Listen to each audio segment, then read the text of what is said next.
Welcome to the Learning Pines YouTube. We hope this video helps. In this video, I will explain how to use ghost mode in HONISTA. To begin, open your HONISTA application and tap on your profile icon. Next, navigate to the Settings menu, usually represented by a gear icon. Within the settings, you will find a dedicated section for ghost mode.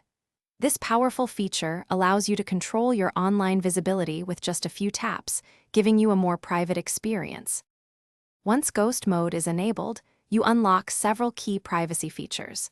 You can view stories from anyone without your name appearing on their viewer list, ensuring complete anonymity. Additionally, you can read direct messages without sending a scene receipt, giving you time to respond at your leisure. Your typing indicator will also be hidden, and your online status will remain invisible to others. Ghost mode extends its privacy benefits to live interactions and profile browsing. You can discreetly join live broadcasts, and your name will not appear in the viewer list, keeping your presence secret.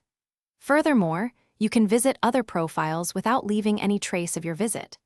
This ensures that your exploration of the app remains entirely private, giving you peace of mind while you browse. The primary benefit of HONISTA's ghost mode is the unparalleled control it gives you over your privacy. You can customize various settings to match your desired level of anonymity, from hiding your online status to viewing content without detection. This feature transforms your social media experience, allowing you to engage with content and connections on your own terms, free from unwanted visibility or tracking. Thanks for watching. Consider subscribing if we helped you.